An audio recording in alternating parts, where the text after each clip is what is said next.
పల్నాడు జిల్లా మాచర్ల పట్టణంలోని బహుజన ఉద్యమకారుడు, సామాజిక సంస్కర్త, మహిళా విద్యా వ్యాప్తి కోసం, అణగారిన వర్గాల కోసం పోరాడిన మహానీయుడు అని దళిత బహుజన భీమసేన రాష్ట్ర అధ్యక్షులు పేరుపోగు జార్జి కొనియాడారు.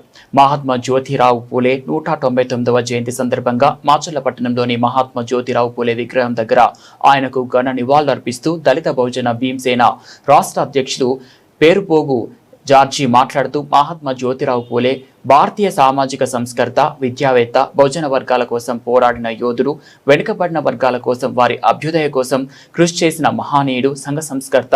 మహారాష్ట్రలోని సతారా జిల్లాలో పూణేలో 1827న ఆయన ఏప్రిల్ 11వ తారీఖున జన్మించడం జరిగిందని, ఆయన చిన్నతనం నుంచి ఎన్నో అవమానాలు ఎదుర్కొని ఈ సమాజంలో మనిషి జీవించాలంటే చదువు ఎంతో ప్రాముఖ్యమైందని చెప్పి తన భార్యతో కలిసి సావిత్రిబాయి పూలేను 1848లో సంవత్సరంలో పాఠశాలలు స్థాపించి ఎస్సీ, ఎస్టీ, బీసీ, మైనార్టీలు అందరి కోసం పాటుపడిన వ్యక్తి మహాత్మా జ్యోతిరావు పూలే.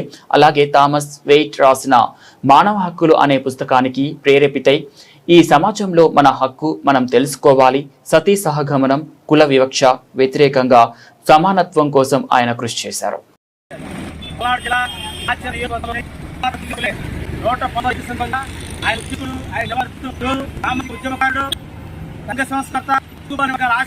మహాత్మా జ్యోతిరావు పూలే చిన్నతనం కూడా ఆయన ఎదుర్కొని 1807 ఆయన జన్మించడం జరిగింది.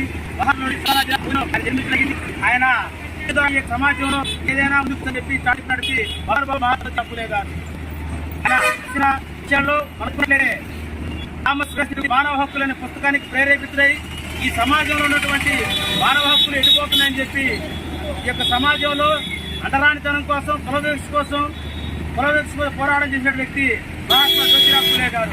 అదేవిధంగా మనం చూసినట్లయితే ఆమె భార్య అయినటువంటి సావిత్రిబాయి పూలే గారిని